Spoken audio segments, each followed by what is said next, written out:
স্বামীর সাথে মিলনের কথা ভাবলেই কি ভয় কাজ করে? জ্বালা ব্যথার কারণে শারীরিক সম্পর্ক কি আপনার কাছে আতঙ্ক হয়ে দাঁড়িয়েছে? আমি ডক্টর কৌশিক রায়চৌধুরী। দীর্ঘ ৪০ বছরে প্রায় ৩৫,০০০ পেশেন্টকে সুস্থ করতে পেরেছি আধুনিক ইউরোগাইনি চিকিৎসার মাধ্যমে। আমার চেম্বারে এমন অনেক অসংখ্য নারী আসেন যারা এই কষ্টের কথা লজ্জায় বলতে পারেন না। কিন্তু জানেন কি?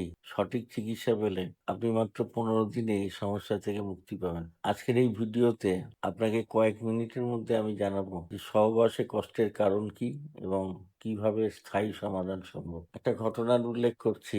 অনেকদিন আগে আমার চেম্বারে গঙ্গাসাগরে তখন বসতাম। স্বামী স্ত্রী এলেন সন্ধ্যাবেলা, তার সঙ্গে একগাদা লোক। আমি খুব অবাক হয়ে গেছিলাম যে এত লোকের কেন সমাবেশ। তা কারণটা জানতে পেরে আমি খুব আশ্চর্য হয়েছিলাম। মেয়ের পরিবার, পুরুষের পরিবার দুজনেই এসছেন। তারা সব বাড়ির লোকজন, আর স্বামী স্ত্রীর লোকজন, বাড়ির লোকজন। স্ত্রী বলছেন যে তার সহবাসে কষ্ট হয়, এটা তার স্বামী বিশ্বাসই করেন না। তিনি অন্য কিছু ভাবেন, কিছু সন্দেহের ব্যাপার এসে গেছে। সেইটা নিয়ে দুই পরিবারে অশান্তি পঞ্চায়েত লেভেলে পৌঁছে গেছে। পঞ্চায়েতের লোকজন এসছে, তারা এর ফয়সালা করবে, কিছু নিদান দেবে, বিয়ে টিকবে কি ভাঙবে ইত্যাদি। গ্রামের দিকে এগুলো হয়ে থাকে, তারা কোর্ট পর্যন্ত খুব একটা যান না।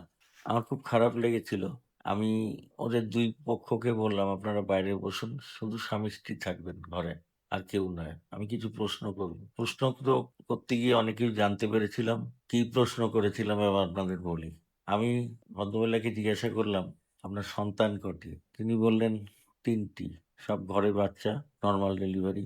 এবার আমি বললাম যে আপনি কি আগে ভালো ছিলেন? বলে হ্যাঁ, আমি আগে ভালো ছিলাম, এমনকি একটা সন্তান হওয়ার পরেও ঠিকঠাক ছিলাম, তারপরে সমস্যার সূত্রপাত। আমি যে কি হয়, আপনার কি পেচ্ছাপের কষ্ট হয়? উনি বললেন হ্যাঁ, ঘন ঘন পেচ্ছাপ হয়। আমি জিজ্ঞাসা করলাম, আপনার কি কোনো পায়খানায় কষ্ট হয়? উনি বললেন হ্যাঁ, পায়খানা করতেই খুব অসুবিধা হয়, পায়খানা বেরোতে চায় না। তারপরে বললেন প্রচুর সাদা স্রাব হয় এবং সাদা স্রাবের গন্ধ আছে।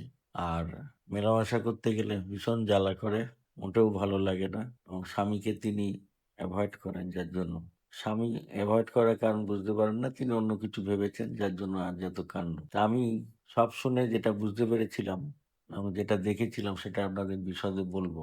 আমি প্রথমে যেটা করেছিলাম, কিছু এক্সামিন করেছিলাম, সেটা আপনাদের দেখাচ্ছি ডায়াগ্রামের মাধ্যমে। তার আগে যেটা দেখেছিলাম বলি, ওনার পেচ্ছাপের তুলি নেমে গেছিল, দেখেছিলাম পায়খানার রাস্তা সরে গেছে এবং জরায়ুর মুখে দগদগে ঘা, যে ঘায়ের জন্য মেলামেশা করা একেবারে অসম্ভব। এই ঘায়ের চেহারাটা স্বামীকে দেখিয়েছিলাম, তিনি আশ্চর্য হয়ে গেছিলেন।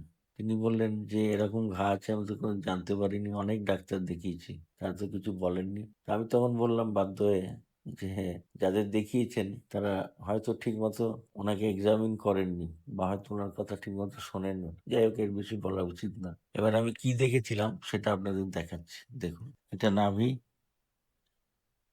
এটা তলপেট, এটা মেয়েদের জরায়ু, জরায়ুর সামনে পেচ্ছাপের থলি, এখানে একটা পর্দা থাকে, এটা পায়খানার রাস্তা, এখানে পর্দা থাকে, এটা মাসিকের ঘর, এটা ডিম্বাশয় ডান দিক, ডিম্বাশয় বাঁ দিক, এটা শিরদাঁড়ার হাড়, নাক বেরিয়েছে, এটা কিডনি ডান দিক, এটা বাঁ দিক, এটা ইউরেটার, পেচ্ছাপের নালী। মনে করুন ভিতরে একটা বাচ্চা, সেই বাচ্চার এখান দিয়ে ডেলিভারি হলো, এবং ডেলিভারির সময় যে ঘটনাটা ঘটলো, জরায়ুর মুখটা ড্যামেজ হয়ে গেল। সেই ড্যামেজটা কেউ দেখলো না, পরবর্তীকালে ইনফেকশন আর ঘায়ের সৃষ্টি করলো, এবং সেখান থেকে সাদা স্রাব বেরোনো শুরু হলো।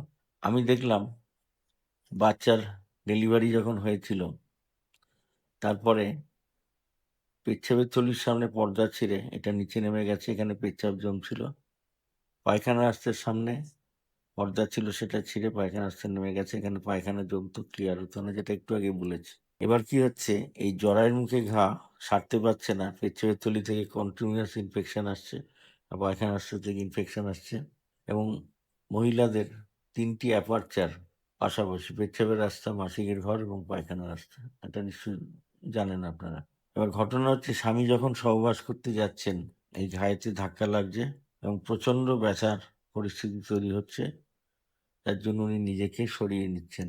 এই জিনিসটা দেখানোর পরে স্বামী লজ্জায় চুপ করে রইলেন। আমি বললাম, একজন মহিলা, ইনি আপনার 3টি সন্তানের মা, তাকে আপনি কতটা শারীরিক মানসিক দুঃখ দিয়েছেন, আপনি বুঝতে পেরেছেন কি? তিনি বললেন হ্যাঁ, বুঝতে পেরেছি। আর কখনো এরকম হবে না। এবার আপনি দয়া করে ওর চিকিৎসার ব্যবস্থা করুন, যাতে করে ও সুস্থ হয়ে যায় এবং স্বাভাবিক জীবনে ফিরে আসে। আমি কি চিকিৎসার কথা বলেছিলাম সেটাও বলি। একটা অপারেশন হয় যেটা নিচ থেকে, পেট কাটার কোনো প্রয়োজন হয় না। এটাকে বলে পেলভিক ফ্লোর রিপেয়ার বা পিএফআর। সেখানে কি করা হয় এটা আমি বলছি। নিচ দিয়ে পেচ্ছাবের তুলি পর্দা তুলে সেট করে দেওয়া হয় অরিজিনাল পজিশনে, ভাষা রিপেয়ার করে। পায়খানা রাস্তা পর্দা রিপেয়ার করে পায়খানা রাস্তাকে তুলে দেওয়া হয় তার অরিজিনাল পজিশনে। জরায়ের মুখে ঘাকে ইলেকট্রো কটারি করে সম্পূর্ণ নির্মূল করা হয়। আর জরায়ের মধ্যে অনেক কিছু ময়লা থাকে যেগুলো মরা কোষ, সেগুলোকে কিউরেট করে বার করে দেওয়া হয়। এই কটা জিনিস করার পরে ধীরে ধীরে পেচ্ছাবের সমস্যা নর্মাল হয়ে যায়, পায়খানা রাস্তার সমস্যা মিটে যায়, পায়খানা নর্মাল হয়ে যায়, ঘা সেরে যাওয়ায় সাদা স্রাব থাকে না এবং মেলামেশায় কোনো কষ্ট আর থাকে না। এই অবস্থাটা উনি পেয়েছিলেন 3 থেকে 4 মাসের মধ্যে, কমপ্লিট কিওর হয়েছিলেন। আজকে তারা সুখী দম্পতি, কোনো সমস্যা নেই। কোনো পঞ্চায়েতের লোকজনেরও আনাগোনা নেই বাড়িতে, দুই পক্ষের মধ্যে কোনো অশান্তি নেই। আমিও তাদের সুখের কথা শুনে শান্তি পেয়েছি, আনন্দ পেয়েছি।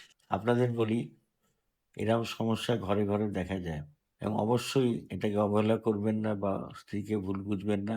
সময় মতো সঠিক ডাক্তারবাবুর কাছে নিয়ে যান এবং চিকিৎসা করিয়ে সুস্থ হন এবং সুখী দাম্পত্য জীবন লাভ করুন। আমি ডাক্তারবাবুদেরকে একটা অনুরোধ করছি, দয়া করে এই পেশেন্টগুলো যখন আসবে তখন পেশেন্টকে প্রপারলি চেক করবেন। একটা যন্ত্র আছে কাসকো স্পেকুলাম, যেটা লাগালে জরায়ুর মুখে ঘা পরিষ্কার দেখা যায়। এটা নিয়ে আমার বলার কিছু নেই, এটা সবাই জানেন, কিন্তু ব্যবহারটা খুব কম হয় আনফরচুনেটলি। যাই হোক, এর বেশি বলতে চাই না। এবার সঠিকভাবে ব্যবহার করে ভিতরের অবস্থা জানুন, সঠিক চিকিৎসা করুন, করে রোগীকে সুস্থ করুন, এটাই আমি চাই। আমার নাম্বার নিচে রইল, আপনারা যদি যোগাযোগ করার প্রয়োজন মনে করেন করবেন। আমি যথাসাধ্য আপনাদের সাহায্য করব এবং অবশ্যই আপনারা লাভবান হবেন।